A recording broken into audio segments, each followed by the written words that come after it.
This is a part 3 to the scariest things caught on doorbell cameras. And once again, by the end of the video, you may consider getting one yourself. In this footage that a viewer sent me, a person can be seen crouch walking towards his front door through his doorbell camera. The person was wearing a hat, face mask, and sunglasses, allowing none of his face to be seen.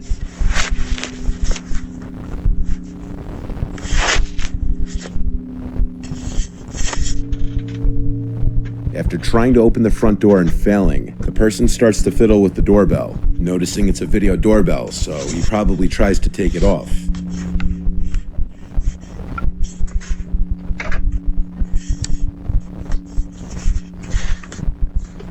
What likely happened was that when he realized that he couldn't get the doorbell unmounted without a special screwdriver, he started to hold his hand in front of the camera after ringing the bell. The viewer told me that this happened at 2 in the morning, and so when he heard his doorbell and ring notification go off, he instantly went to his phone to check who was at the door, only to see exactly what you're seeing. The man then walks past the doorbell to the side of the house, and by this point, the homeowner was on the phone with 911 reporting the incident. While on the phone with 911, the homeowner heard the doorknob to the side entrance door being fiddled with, and this was a door that he had been known to leave unlocked accidentally from time to time. However, luckily on this night, that wasn't the case. Since the intruder couldn't simply walk in through either door, he started to say hello repeatedly through the door, in an off-putting tone that sounded so overly friendly that it was creepy. The 911 operator told the homeowner not to open the door or to even acknowledge the person. The person would then start to bang on the door for a few moments until seemingly giving up. The police showed up but couldn't help out much based on the video. Later that night, the homeowner received another notification that there was movement at his front door. When he checked the video feed, he couldn't see anyone. He still has no idea who was under that mask and glasses. This following footage was also captured by a viewer's doorbell camera at their old house, which is still active while he tries to sell it. One morning at around 4:30 a.m., his cameras detected a man running from across the street from his neighbor's home, across his front yard, and up to his front door. The man was naked, with one of his hands blocking his privates.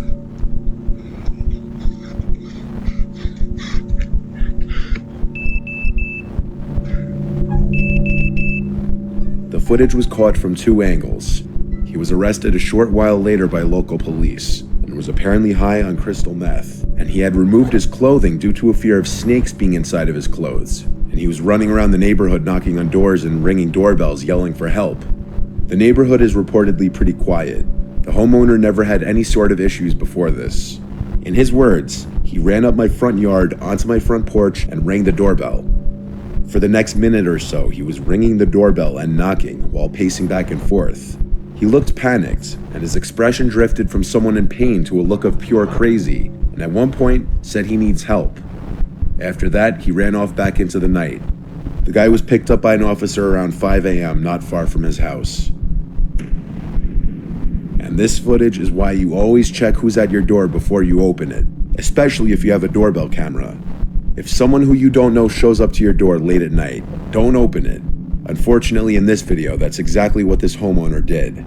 Around 10 p.m. one night, a suspicious-looking hooded man approaches the front door of a random house rather quickly and aggressively, and he right away tries to open the door.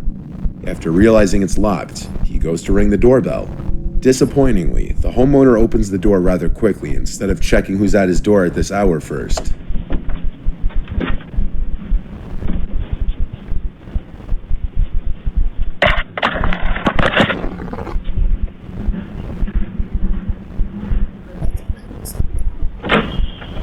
Hello. Hi. How are you, sir? Who are you? Good. You need to leave. Out there. Out there. What's the reason? What? What's the stairs? Come on, where are you going? What's the stairs? Goodbye, you.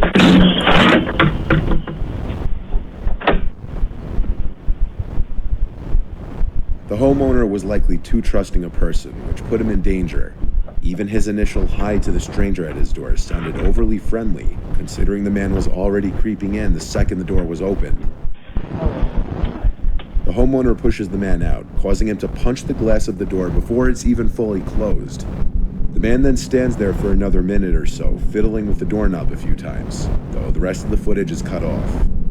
The dialogue is near impossible to completely make out, but it seemed the man was under the influence of drugs or alcohol, and was likely attempting to burglarize the home. The homeowner called the police, but the man was gone by the time they arrived. It's unknown if he was found.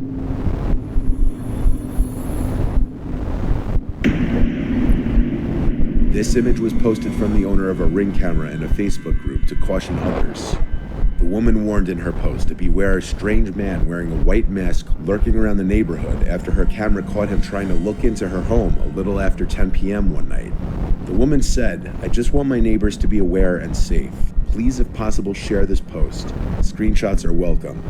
Not sure what colors he was wearing, but had a hoodie and jeans on. The disturbing picture shows the man in the mask looking directly into the camera.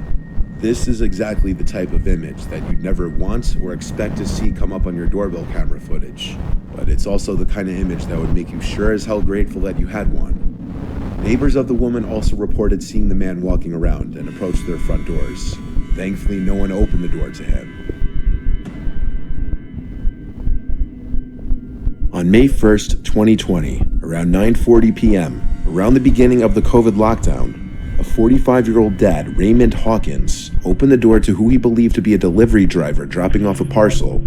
Due to new methods of delivery at the time because of COVID, the alleged delivery driver backed away from the front door to supposedly keep his distance and claimed he needed to take a picture of the package at the doorstep, something many delivery drivers must do for more expensive packages.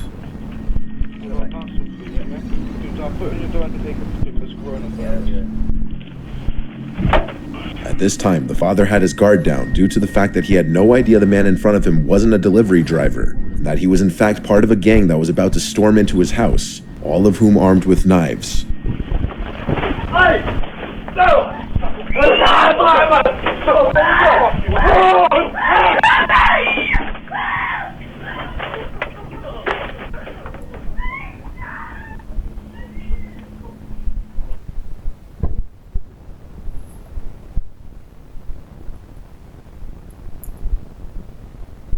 Trusting. Why would you be very trusting around any of those people?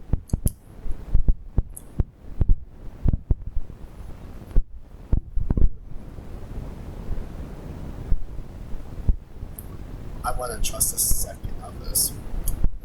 No, I would have kept it shut. And it looks like he had a family and just doing this whole thing.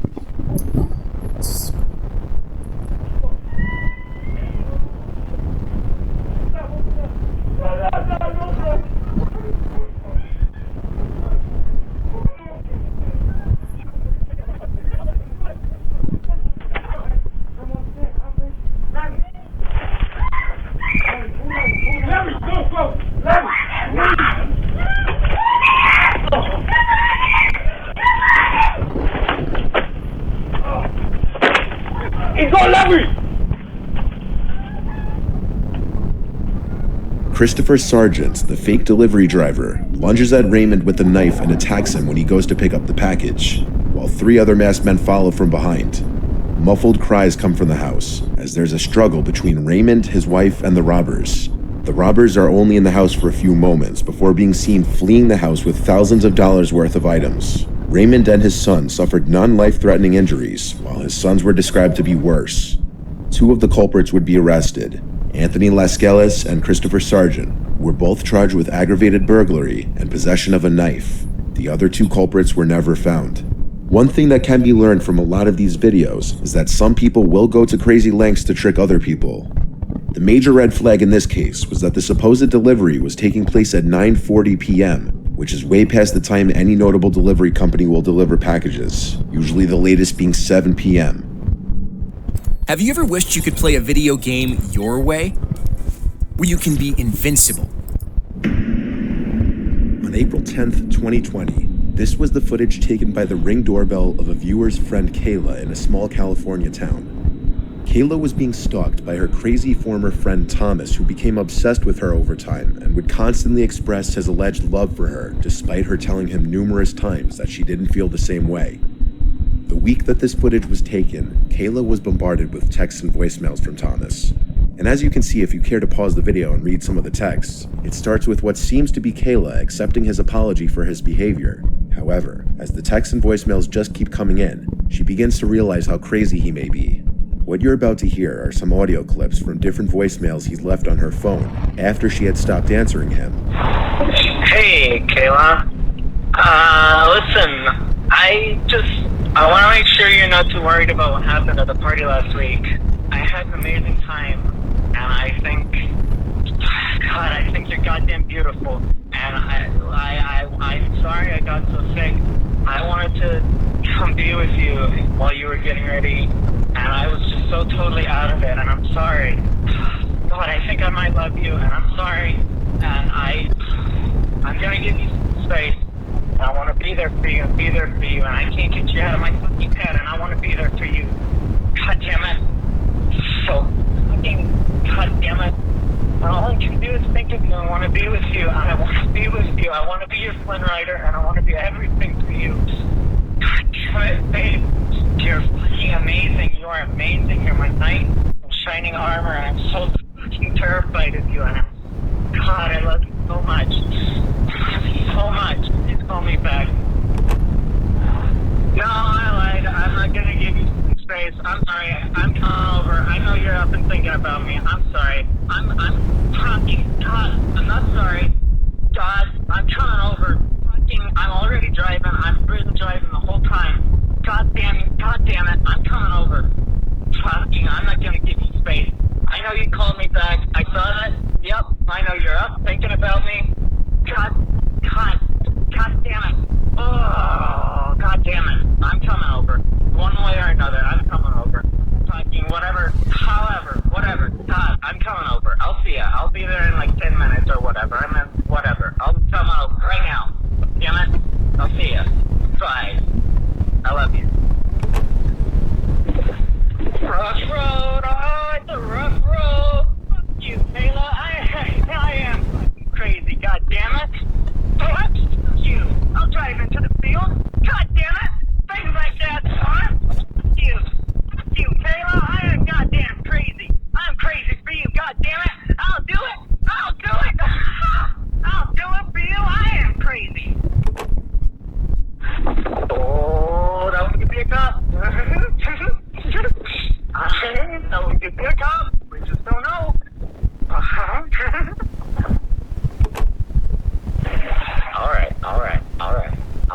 I'll settle. Anything for you, my queen. Anything for you. I'll settle. I'm going to settle. My phone is dying anyway. I'm still going to drive by your house and everything, though. And I dare you not to have your blinds open to check. I'm crazy. Maybe you'll never know if I did it. I'll do it.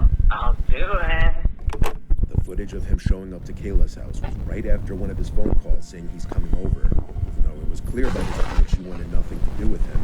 Eventually, Kayla and her friend Ravon would find out that Thomas wasn't even his real name.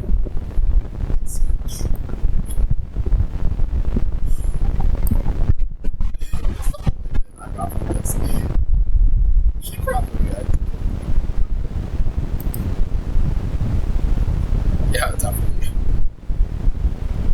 At this point, she wanted nothing to do with him. Eventually, Kayla and her friend Ravon would find out that Thomas wasn't even his real name. His real name is Matthew. He'd been using the fake name Thomas Castle, which was a reference to the Marvel character The Punisher. Thomas was a reference to Thomas Jane, the second actor to play The Punisher, and Castle was a reference to Frank Castle, the Punisher's last name. The fact alone that he had been using a fake name with his friend and supposed love of his life was already a huge red flag, and maybe a sign that he was hiding something in his life. The ring footage was taken at 2 in the morning, and after leaving, he would go on to send some more texts, which would progressively get angrier. 4 days after this footage was taken, Kayla and her friend went to the police and filed for a restraining order. He left her alone about a month or so after the restraining order was put into place. Kayla blocked his number and blocked him on social media, and reportedly he basically disappeared from the world. No one knows where he is now.